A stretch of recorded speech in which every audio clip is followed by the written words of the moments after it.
Hello, English learners. Welcome back to English Pod. My name is Marco. And I'm Erica. And today we're going to be talking about a really common situation with parents. Yeah, when you're a teenager, you always need to ask your parents for money, ask your parents for the car, or ask your parents if you can do something. Exactly, and that's what we're going to be looking at is how you can ask for permission for the car, for money. Right, and these phrases are not only for your parents, right? No, you could use them in your office with your boss or for any situation where you need to ask politely. Yes. Okay, so let's take a look at vocabulary preview. Vocabulary preview. We have one word for you today. Concerts. Concert. Concerts. Concert. A concert is an event, right? Yeah. Where people play music. Right. So you have different types of concerts, like a rock concert They play rock music. or a pop concert. Yeah, pop music, or even a classical music concert. Exactly, where you have people playing violins and pianos. Yeah. Okay, concert. So concerts are always for music. Yeah, exactly. They're always for music. Well, with that, let's go into our dialogue. Marco, what happens here? Well, basically, we have a teenage girl who needs to go to a concert and is asking her dad for something. All right, let's listen.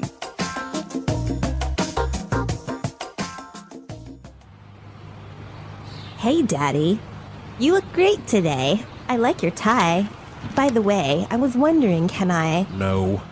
I haven't even told you what it is yet. Okay. What do you want? Do you think I could borrow the car? I'm going to a concert tonight. I don't think so.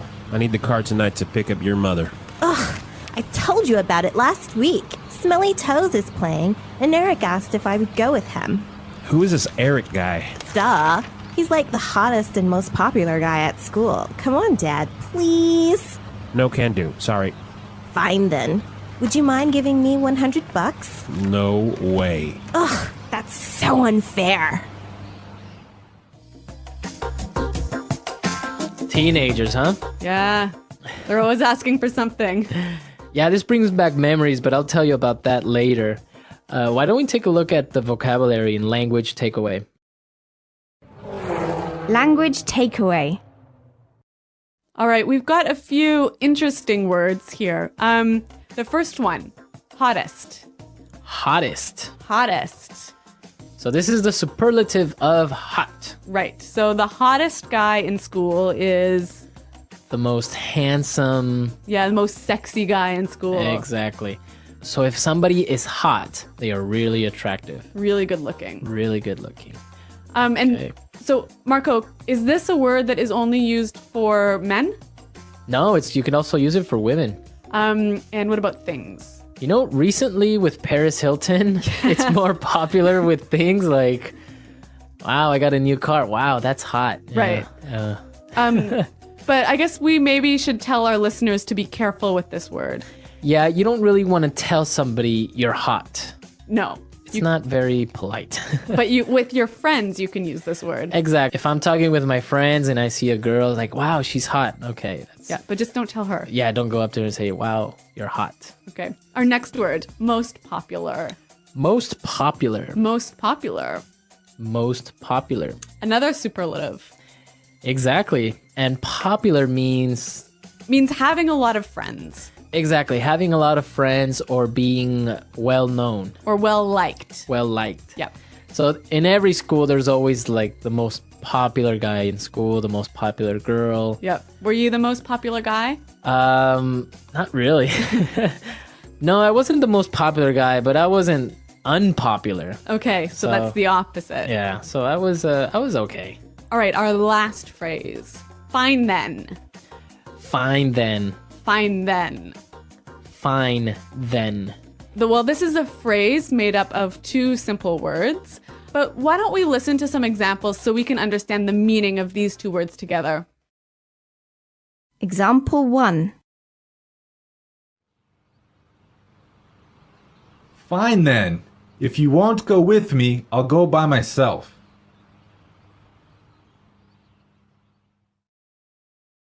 Example 2.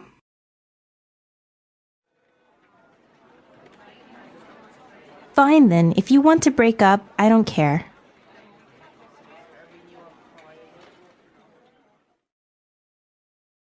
Example 3. You want to go out with your friends? Fine then, go! So you would use this when you agree with somebody, but you're not really happy about it. Yeah, it's like saying, I agree, but I'm really angry. Right. Maybe sometimes because you don't have a choice. Yeah. Right? Like Yeah. the girl. Fine then. Yeah, yeah. So even though we have the word fine in there, it's not really a nice thing to say to someone. No, this is definitely not one to use with your boss. Right. Yeah. Exactly. Okay, let's listen to our dialogue again, and then we'll talk about some more phrases.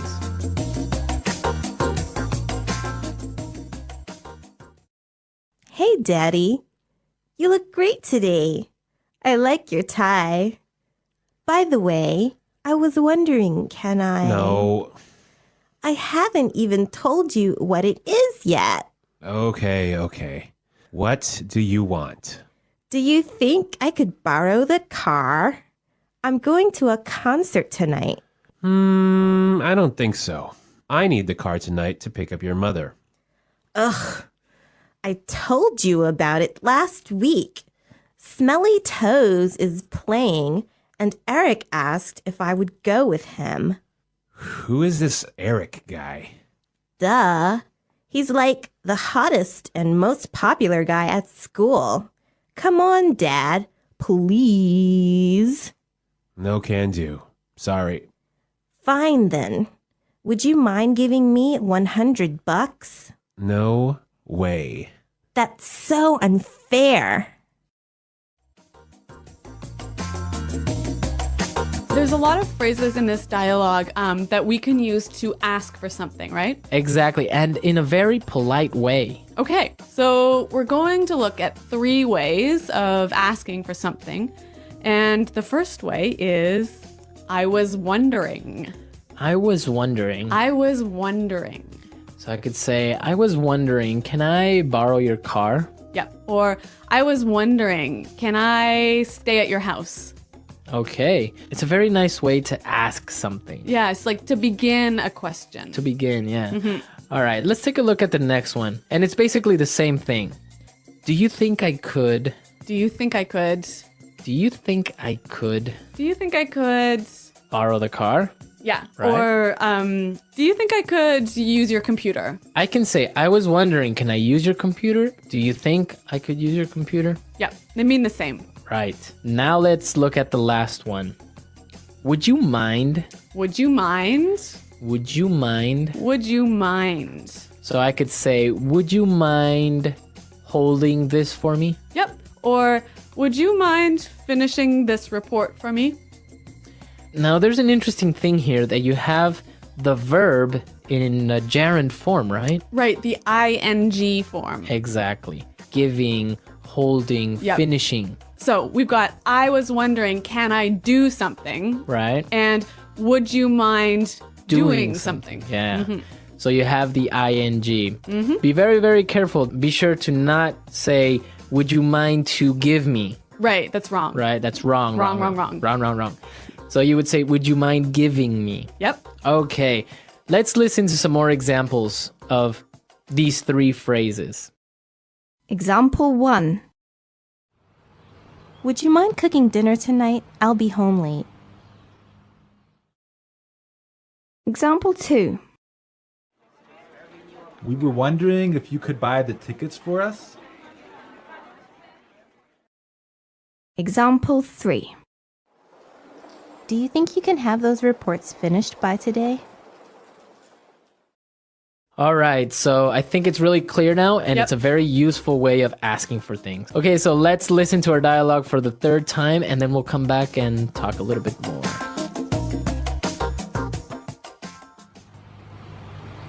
Hey, Daddy. You look great today. I like your tie. By the way, I was wondering, can I... No. I haven't even told you what it is yet. Okay. What do you want? Do you think I could borrow the car? I'm going to a concert tonight. I don't think so. I need the car tonight to pick up your mother. told you about it last week. Smelly Toes is playing, and Eric asked if I would go with him. Who is this Eric guy? Duh. He's like the hottest and most popular guy at school. Come on, Dad, please. No can do. Sorry. Fine then. Would you mind giving me $100? No way. Ugh, that's so unfair. So, Marco, you said that this dialogue really brought back some memories for you. Yeah, my dad was exactly the same way. I would just say, Dad, and he would be like, no. Wow. So he would always cut me off before I ask anything. Sounds like a pretty strict guy. No, but it was a lot of fun. Sometimes he would just say it just to make me angry or something like that. Like, just as a joke. Yeah, exactly. Yeah. But it was difficult to get him to lend me the car, for example. Really? Oh, yeah. I mean, he wouldn't just lend me the car. And sometimes if he did lend me the car, then the next day he would be like, hey, you need to wash the car or something like that. Okay, so you had to pay him back. I had to pay him back with Yeah. something.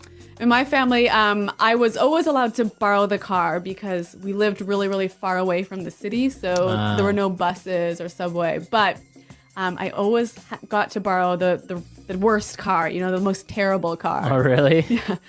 Which led to so many problems, like my car stopping working in the middle of the street, which was never good.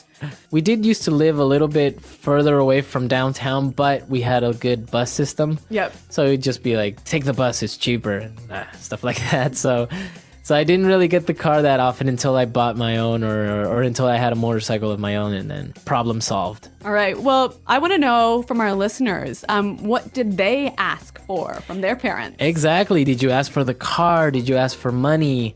Or did you ask for a pony? Did you ask for a pony? I had a friend who had a summer home. Really? So he would ask for the keys to the summer home.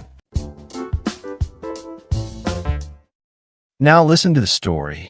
When I was 16, everything I wanted seemed just out of reach. I didn't have my own car, my allowance was barely enough for snacks, and my parents seemed to control every little decision in my life. But there was one Saturday night that I'll never forget, a night that taught me not just about asking for permission, but also about choosing the right words and the right moment. It all started with a concert. Not just any concert. It was a live performance by my favorite band, the Electric Moons, and they were coming to our city for the first time. Everyone at school was talking about it, and my best friend Lisa had already bought her ticket. She said, "You have to come. It's going to be epic." My heart jumped, but there was a small problem or a big one, depending on how you see it. I needed the car, and I needed some money. And both were tightly controlled by my dad. Now, here's where English learners can really learn something. Asking for permission is not just about what you ask, it's about how you ask. So, I had to prepare. I couldn't just say, "Can I take the car?" That would be too direct. And with my dad, being direct often meant getting a quick no. Instead, I walked into the kitchen where he was reading the newspaper, sipping his usual black coffee. I smiled. Smiling is important. Body language matters too.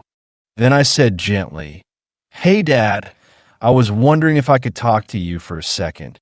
See what I did there? I was wondering if is a soft, polite way to begin. It's respectful and gives the other person time to think. My dad lowered his newspaper and gave me a curious look. I was wondering, I continued, if I could maybe borrow the car tonight. Lisa and I were thinking of going to a concert. He stared at me for a moment.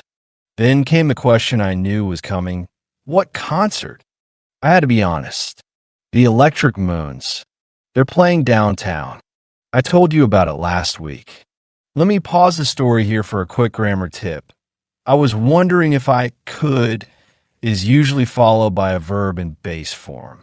Borrow, not borrowing in this case. But if you use would you mind, then it's borrowing. Would you mind letting me borrow the car? See the difference? Back to my dad. He didn't say no right away, which was a good sign. But then he said, I actually need the car to pick up your aunt from the train station. Ouch. My plan was falling apart. So I switched gears. Well, I said, keeping calm, would you mind dropping us off instead? Notice that phrase again. Would you mind? It's soft. It sounds polite. And in English, tone matters. My dad looked thoughtful. Then he smiled. Only if you pay for gas. Now that was progress. I smiled back. Deal. But of course, I still needed money for the concert ticket. And that was going to be a whole other request. I had to choose my words carefully. After all, nobody likes being asked for money out of nowhere. And that's when I realized asking isn't just about getting permission. It's about timing, respect, and using the right phrases. So there I was, halfway to success. My dad had agreed to drop us off at the concert. That was a win. But now came the harder part. I needed money for the ticket. And not just a little. It was $60, which for me felt like a fortune. I waited a few minutes. I didn't want to rush things. Timing, as I had learned, is everything when it comes to asking for something. I let him sip his coffee, flip a few pages of his newspaper, and then I tried again. By the way, I began casually, trying to sound as natural as possible. I was wondering if you might be able to help me with something else. That phrase, by the way, is great when you want to introduce a new topic. It softens the shift in conversation, so the person doesn't feel surprised or pressured. My dad raised an eyebrow, curious but cautious. I already paid for my snacks this week. I said, but the concert tickets were more expensive than I expected. Do you think I could borrow a little money? Just for the ticket. I'll pay you back next week when I get paid from tutoring. Do you think I could is another polite way of asking. It sounds respectful and shows that you're not demanding anything. And I added a promise to pay him back, which makes the request more reasonable. He smiled a little, but didn't answer right away. That's when I added one more phrase I had learned from school. If it's not too much trouble, I'd really appreciate it. That phrase shows that you recognize the favor you're asking for. It shows gratitude before the person even says yes. He finally put the paper down completely and looked at me. You really want to go to this concert, huh? I nodded. It's not just about the music. Everyone's going. I don't want to be the only one at home. And I've been working hard lately, right? He looked amused. You've been working hard, huh? Yep, I said quickly. And I've been helping Mom clean the garage. I babysat for Aunt Kelly last week, and I didn't complain once about the broccoli at dinner. He chuckled.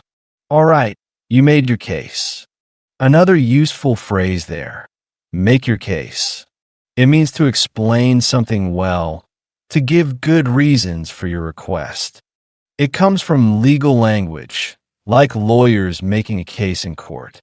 But in real life, we use it all the time when trying to convince someone. My dad pulled out his wallet and handed me 3 20s. $60. Don't spend it on junk. Thank you, I said with real joy. You're the best.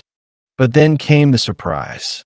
Actually, he added, I have one condition. My heart sank. Conditions usually meant trouble. You take your little brother with you. I blinked. What? Dad, no. He's 10. It's a rock concert. Then no money, he said calmly. I was stuck.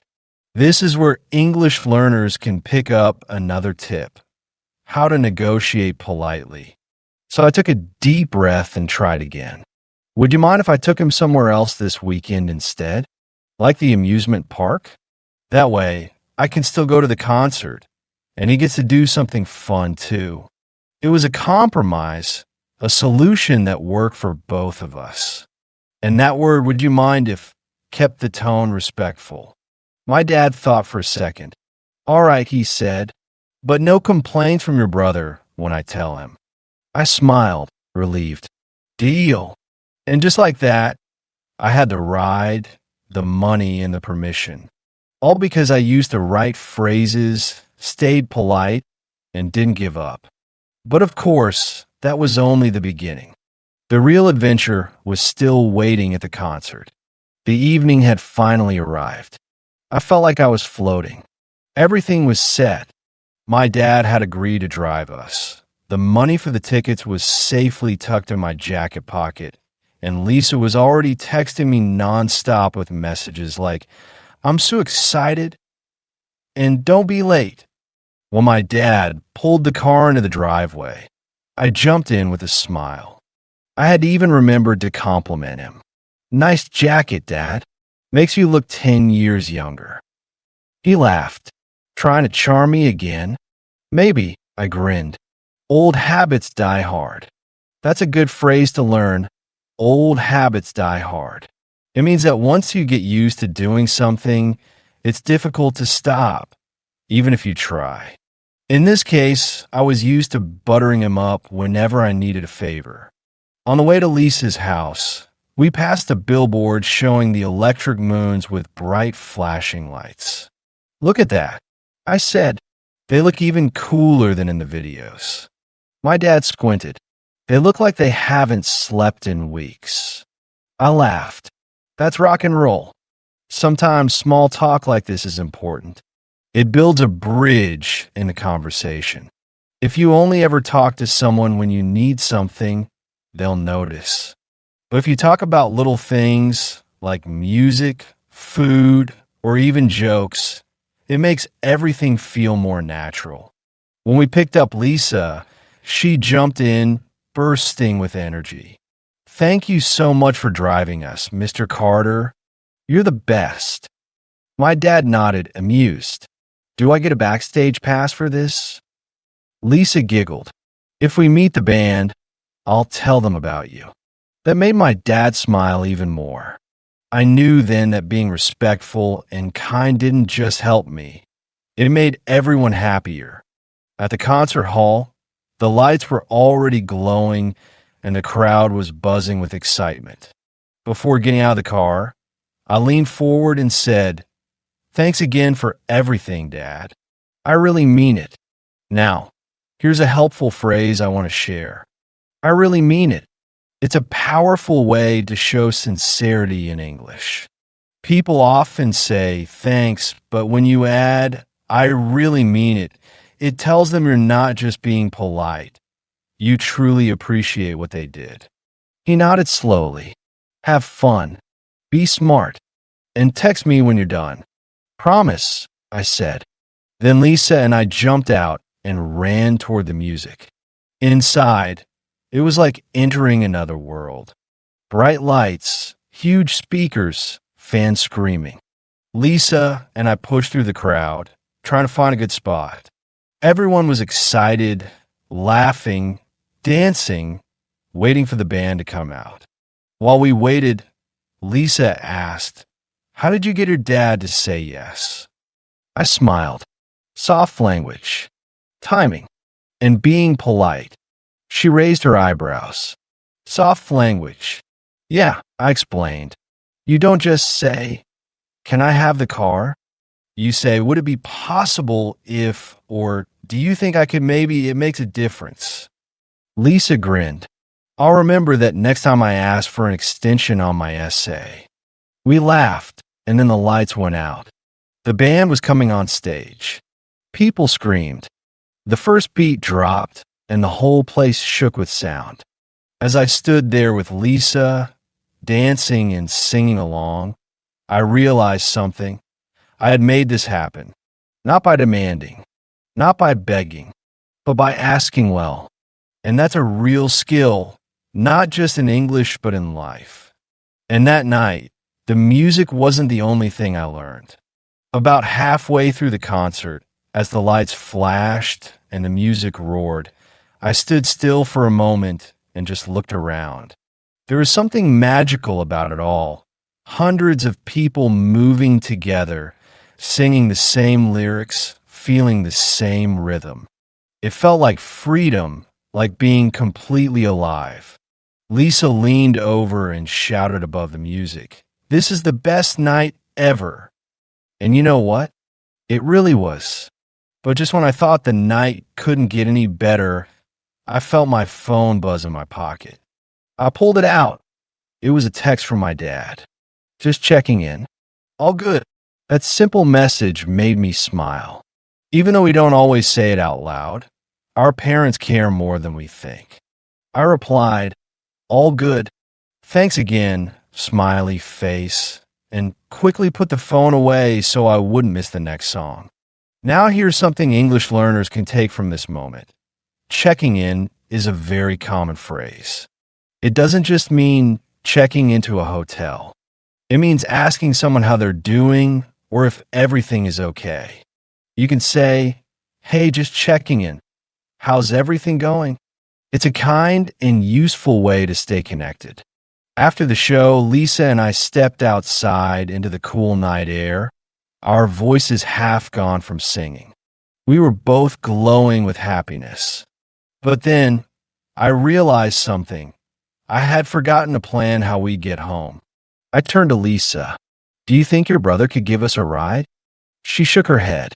"He's at a movie with his girlfriend." "What about your dad?" I hesitated. I didn't want to ask him again. He had already done enough. But then I remembered something else useful in English: asking with gratitude. When you ask for something and you show appreciation at the same time, people are more willing to help. So I called my dad and said, "Hey, sorry to ask again, but would you mind picking us up? I know it's late, and I really appreciate you helping us out tonight." His voice came through the speaker, calm and warm. "No problem. I figured you'd need a ride. I'm already on my way." I looked at Lisa and grinned. "He's coming." She laughed. "Your dad's kind of a legend." I nodded. "I know. I'm lucky." As we waited on the sidewalk, I started thinking about all the small lessons hidden in the night. How using phrases like "would you mind," "do you think I could," or "I was wondering if," made everything easier. They weren't just grammar points, they were tools. Real-life tools.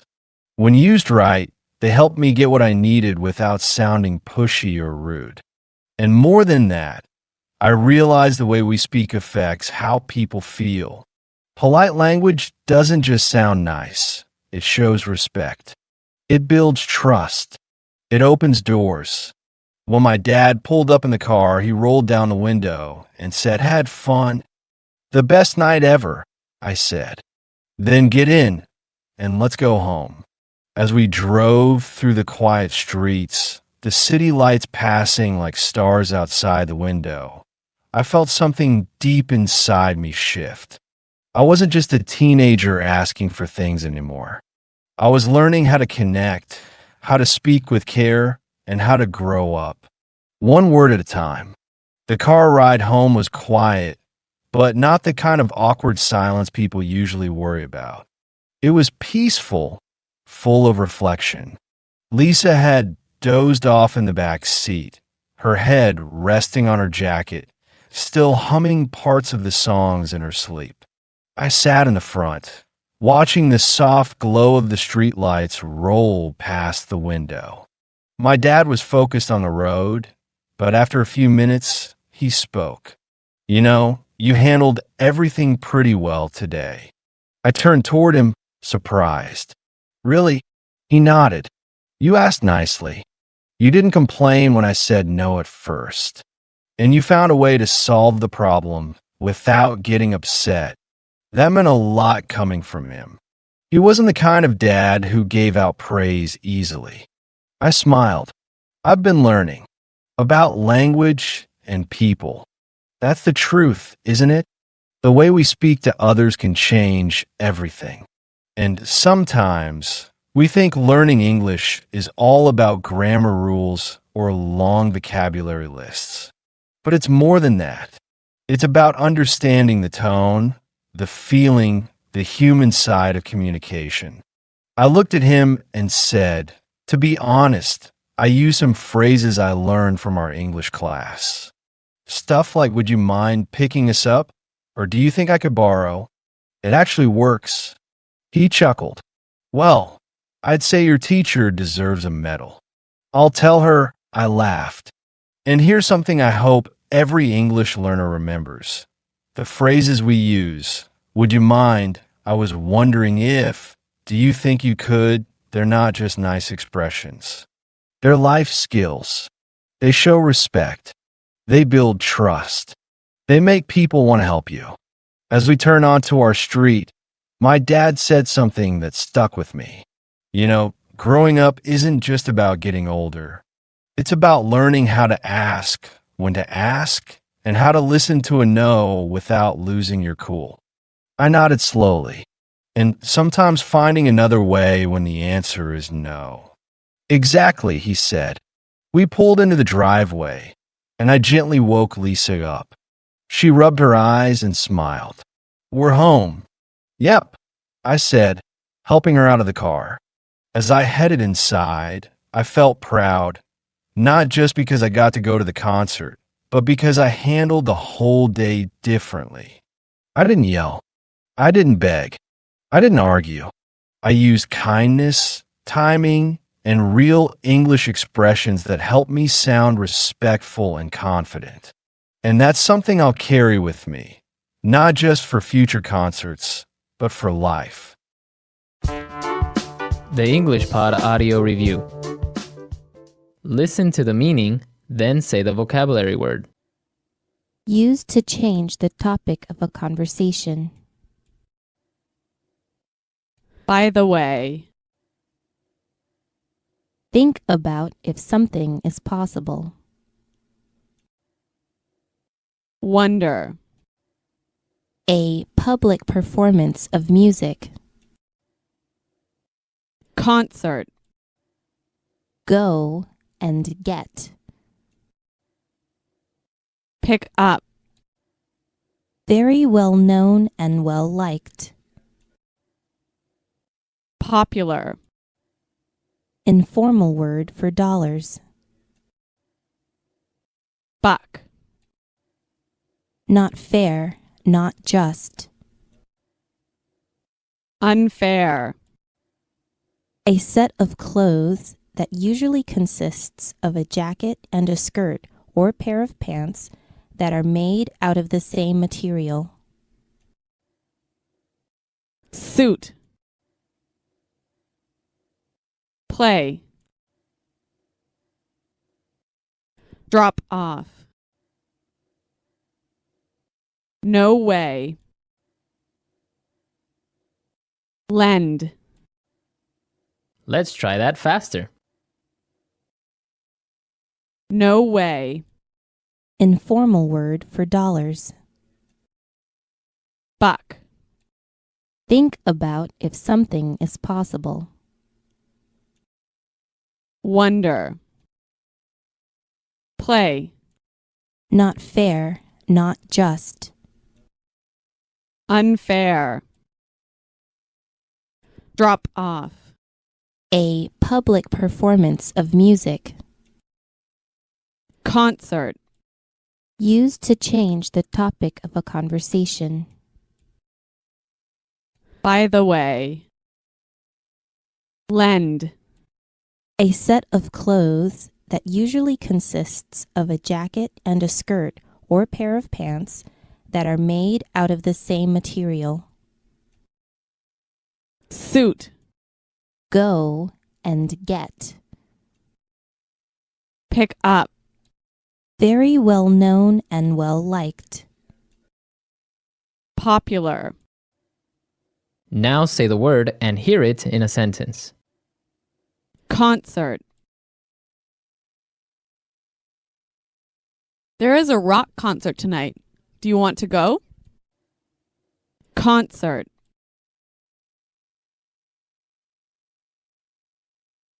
Nightwish is playing live in concert tonight. Let's go. Concert. I went to an amazing classical music concert last night. Wonder. I was wondering, can I use your computer? Wonder. Carrie was wondering if she could stay at your house on Saturday. Wonder. We were wondering if you could buy the tickets for us.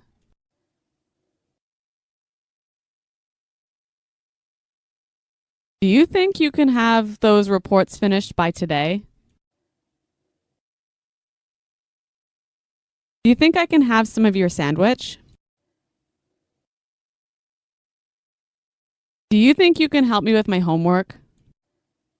Popular. Brad Pitt is one of the most popular actors in the world. Popular.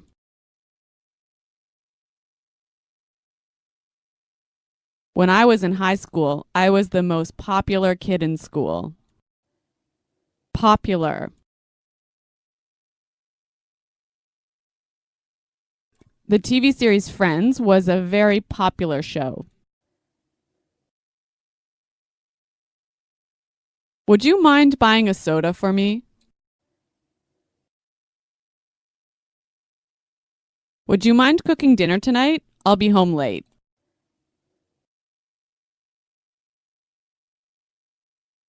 Would you mind lowering your voice? I'm trying to watch a movie.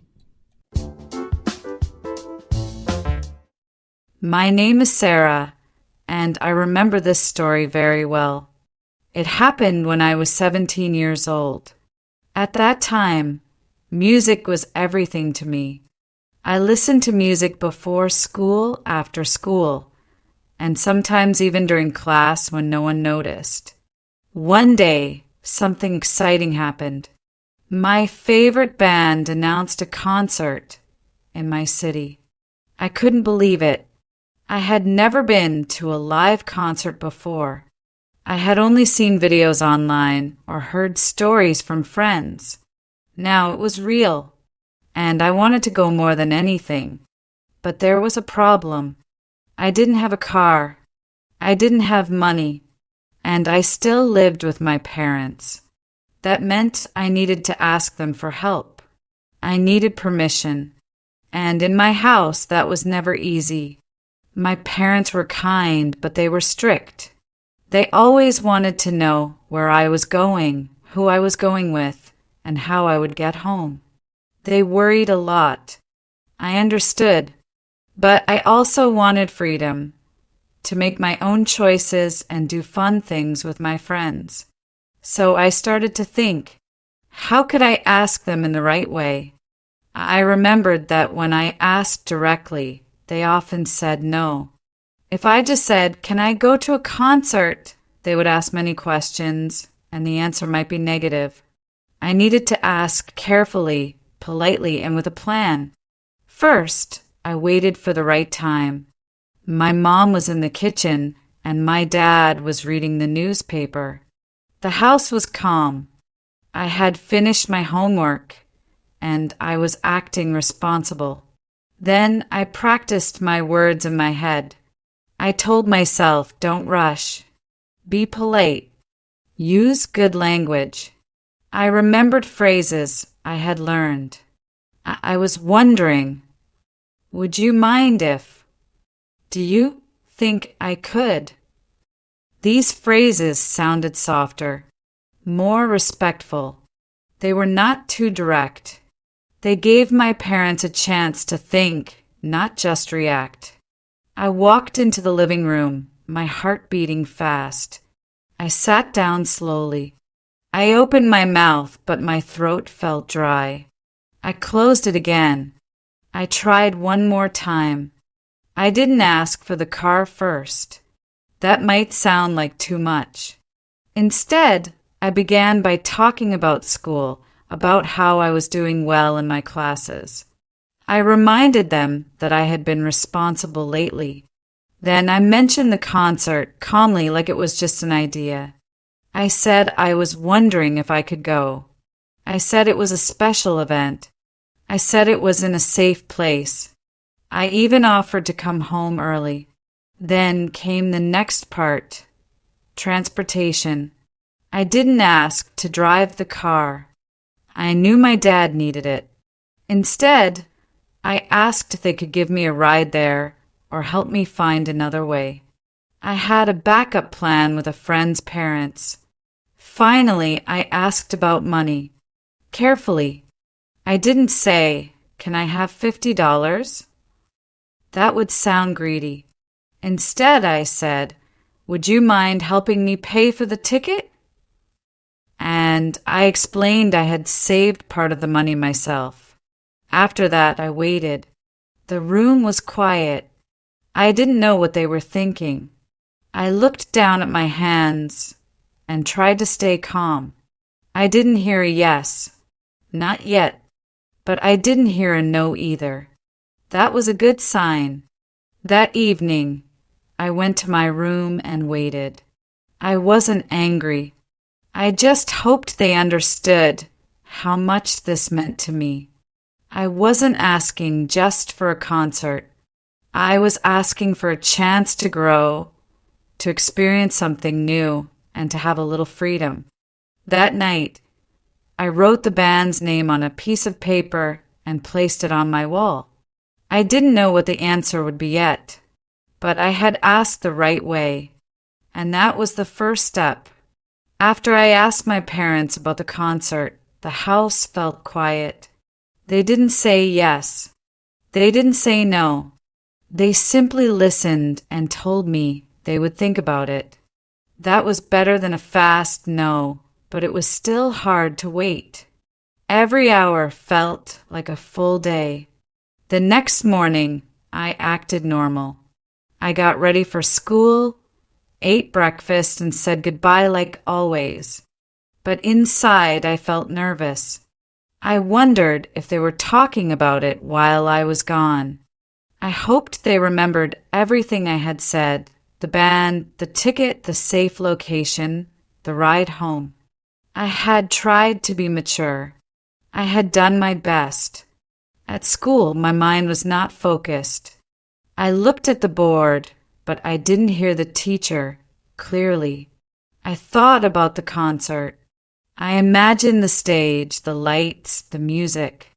I imagined standing with my friends and singing along to every song. My best friend, Layla, knew about the concert too. She had already bought her ticket. She was excited. I told her I was still waiting for permission. She smiled and told me not to worry. But I could see in her eyes that she wasn't sure if I would be able to come. That made me even more nervous. After school, I went home quickly. I walked fast. My heart beat louder with every step. I wondered, would today be the day they gave me an answer? When I walked into the house, everything seemed normal. My mom was in the kitchen, cooking. My dad was fixing something in the garage. No one said anything right away, so I waited again. That evening, I cleaned my room without being asked. I did the dishes. I even helped my little brother with his math homework. I wasn't doing these things just for permission. I was doing them because I wanted to show responsibility.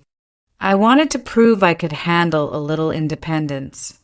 As I worked, I remembered something important. My parents didn't just care about rules. They cared about safety. They wanted to trust me. I had to show them that I was ready. Later that night, my mom called me to the living room. My heart jumped. Maybe this was it. Maybe they had made a decision. I sat down slowly, hands on my lap. I listened carefully. She started talking about the concert again, asking small questions. Where was it? What time did it start? How would I get there? Who was going? I answered every question clearly and calmly. I told her I had planned everything. I mentioned the backup ride again. I told her I would call or text when I arrived. I promised to come home on time. I was honest. I didn't try to hide anything. She nodded a few times, then stood up and went to talk to my dad. More waiting. I went to my room and lay down on my bed. I stared at the poster on the wall, the name of the band, the concert date. I whispered the name of every song I knew. I imagined myself singing in a crowd. I didn't care about money or gifts. I only wanted this one experience. A few minutes later, I heard footsteps, then a soft knock at the door. I sat up straight. The door opened slowly. That moment felt longer than anything in my life. The door opened slowly and my mom stepped inside. She didn't look angry. She didn't look excited either. Her face was calm, serious. I sat up on the edge of my bed, waiting for her to speak. She walked to the chair near my desk and sat down. Then, in a soft voice, she told me the answer. It was yes, but it wasn't a full yes. It was a yes with conditions. They would let me go to the concert, but only if I followed every rule we had discussed. I had to stay with my friend Layla the entire time. I had to send a message when I arrived and another one before I left. I had to come home right after the concert ended, and they would only give me part of the money. I had to pay for the rest myself. I nodded quickly. I didn't argue. I didn't complain. I didn't feel upset about the money. I was just happy. I was thankful. I stood up, hugged her tightly, and smiled so big my cheeks hurt. That night, I couldn't sleep. I looked at my concert poster again and again. The music played in my head like a dream. I started thinking about what I would wear, how I would get ready, and how exciting the night would be. I imagined the crowd, the lights, the loud sound of the first song. I imagined standing next to Layla, jumping up and down, singing every word. The next day, I told her the news at school. She screamed with joy. She was just as excited as I was. We started making plans. What time to leave, what to bring, what to wear. She told me not to worry. Her parents would drive us both there and back. Everything was coming together. At home, I started saving money fast. I stopped buying snacks at school. I didn't buy new clothes. I used my allowance carefully. Every coin and every bill went into a small box in my closet. I counted it each night, crossing off the days on my calendar. The concert was still 2 weeks away, but I was ready now, not just in my heart, but in my actions. I had done the hard part, asking for permission, waiting, being patient. Now came the fun part, preparing for something I truly cared about. Each day, I felt a little older, a little more grown up. I had spoken politely. I had waited respectfully. And now I was being trusted.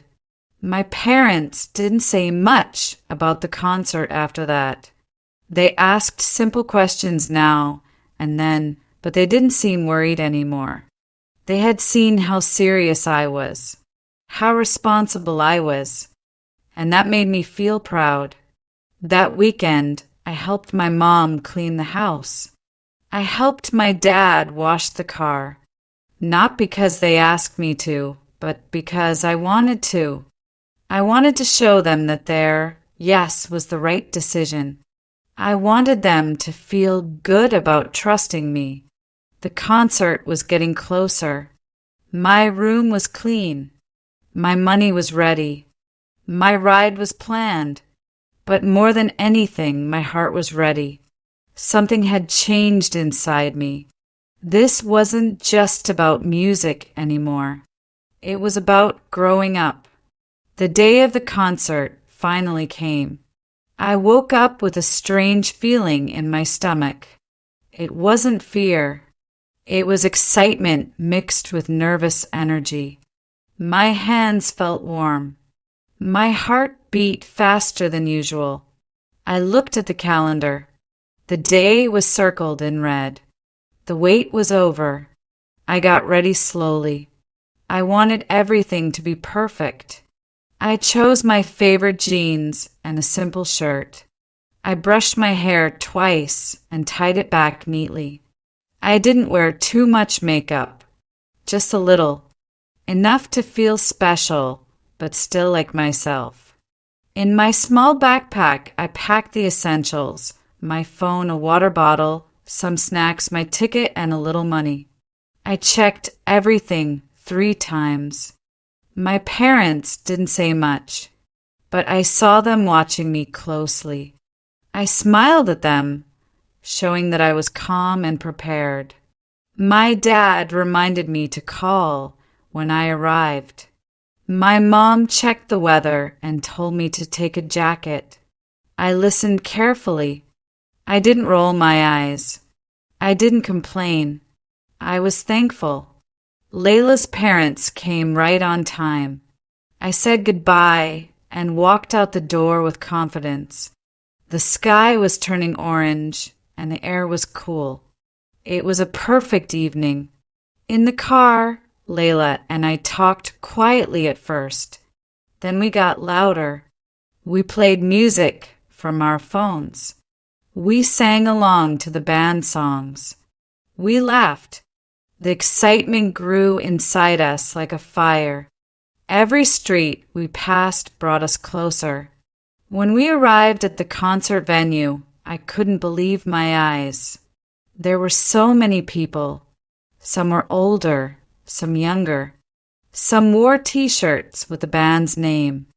Others had posters or light sticks. Everyone smiled, moved quickly, and talked loudly. We stood in line to enter. The line moved slowly, but I didn't mind. I looked around, taking it all in. The noise, the energy, the feeling that something big was about to happen. Finally, we stepped inside. The lights were low. The stage was big and bright. Music played from speakers. People filled the space around us. The smell of popcorn and soda filled the air. I held my phone tightly, ready to take pictures. The opening act played first. A smaller band with strong beats and loud guitars. They were good, but we were waiting for the main band. The crowd clapped, jumped, shouted, and danced. I followed, even if I felt a little shy at first. Then the lights turned off for a moment. A loud sound shook the floor. The band had arrived.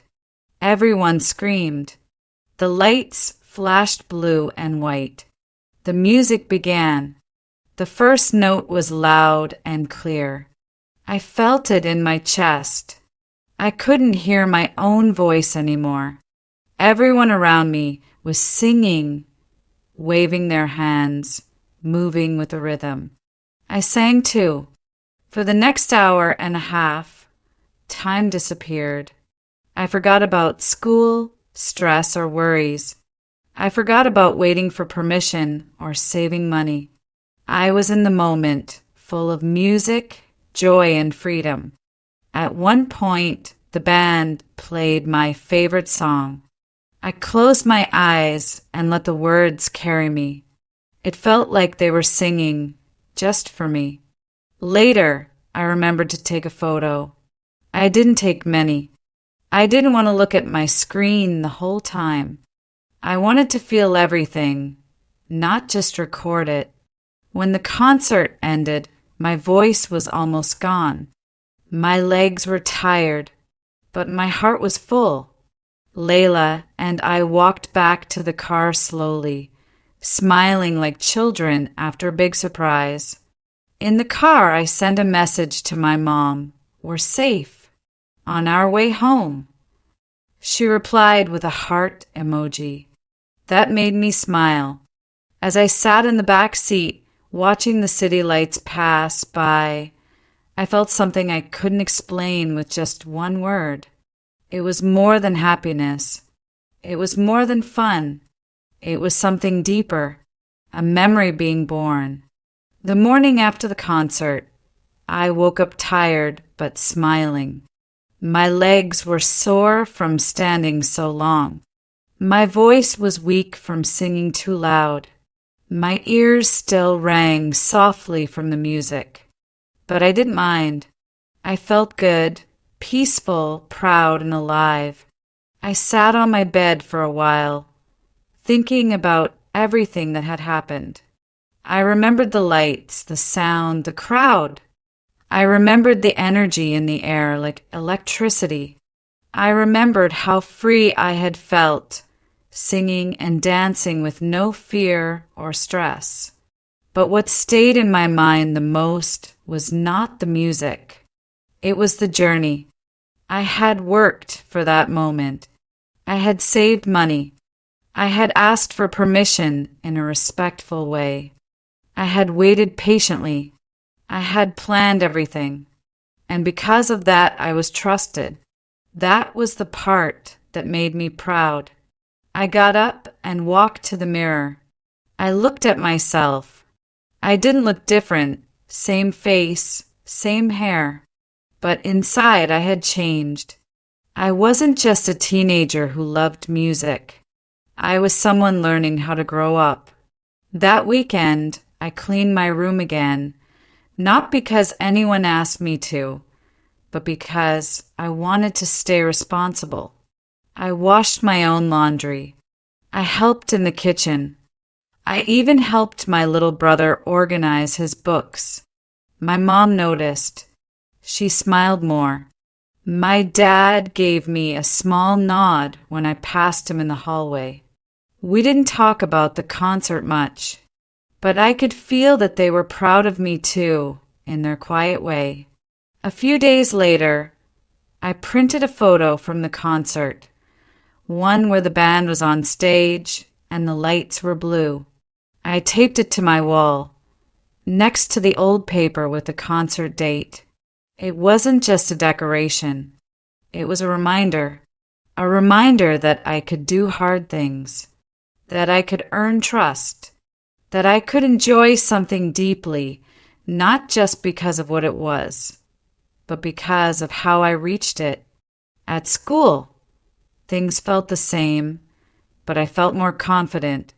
I talked more in class. I smiled more in the hallway. I felt like I had a small secret, a moment in time that no one could take away from me. Layla and I still talked about the concert, but slowly the excitement faded and life returned to normal. That was okay. Good things don't need to last forever to matter. Sometimes one night is enough.